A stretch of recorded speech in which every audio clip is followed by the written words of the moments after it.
حضرت سیدنا ابو ہریرہ رحمہ اللہ تعالی علیہ فرماتے ہیں کہ جب حضرت سیدنا ابو موسیٰ رحمہ اللہ تعالی علیہ کی وفات کا وقت قریب آیا تو آپ نے اپنے تمام بیٹوں کو اپنے پاس بلا کر فرمایا، میں تمہیں صاحب الرغیب یعنی روٹی والے کا قصہ سناتا ہوں، اسے ہمیشہ یاد رکھنا۔ پھر فرمایا، ایک عابد شخص اپنے جھوپڑی میں لوگوں سے الگ تھلگ عبادت کیا کرتا تھا۔ وہ 70 سال تک اسی جھوپڑی میں رہا۔ اس عرصہ میں کبھی بھی اس نے عبادت کو ترک نہ کیا اور نہ ہی کبھی اپنی جھوپڑی سے باہر آیا۔ پھر ایک دن وہ جھوپڑی سے باہر آیا تو اسے شیطان نے ایک عورت کے فتنے میں مبتلا کر دیا اور وہ 7 دن یا 7 راتیں اسی عورت کے ساتھ رہا۔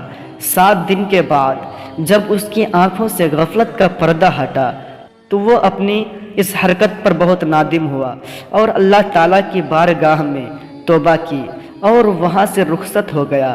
وہ اپنے اس فعل پر بہت نادم تھا۔ اب اس کی یہ حالت تھی کہ ہر قدم پر نماز پڑھتا اور توبہ کرتا۔ پھر ایک رات وہ ایسی جگہ پہنچا جہاں 12 مسکین رہتے تھے۔ وہ بہت زیادہ تھکا ہوا تھا۔ تھکاوٹ کی وجہ سے وہ ان مسکینوں کے قریب گر پڑا۔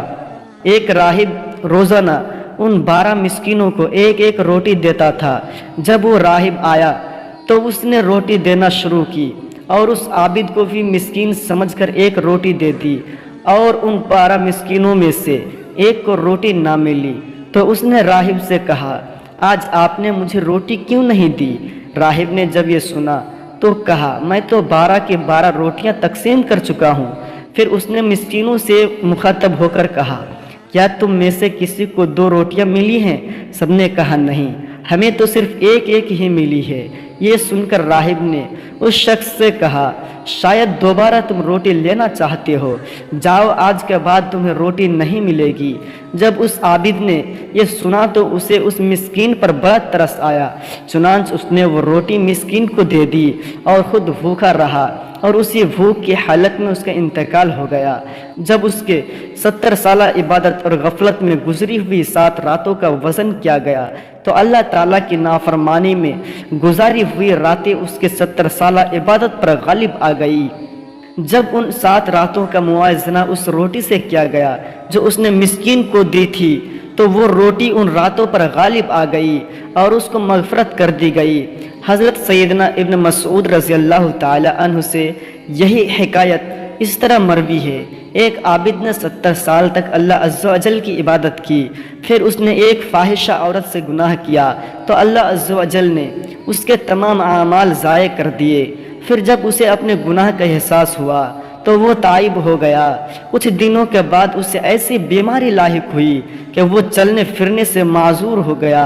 ایک دن اس نے دیکھا کہ ایک شخص روٹیاں تقسیم کر رہا ہے تو گرتے پڑتے یہ بھی وہاں پہنچا اور اس نے بھی ایک روٹی حاصل کر لی۔ ابھی اس نے روٹی کھانا شروع بھی نہ کی تھی کہ اسے ایک مسکین نظر آیا، چنانچہ اس نے وہ روٹی مسکین کو دے دی اور خود بھوکا ہی رہا۔ اللہ عز و جل کی بارگاہ میں اس کا یہ عمل ایسا مقبول ہوا کہ اس کی مغفرت کر دی گئی اور اسے 70 سالہ عبادت کا ثواب بھی لوٹا دیا گیا۔ اللہ عز و جل کی ان پر رحمت ہو اور ان کے صدقے ہماری مغفرت ہو۔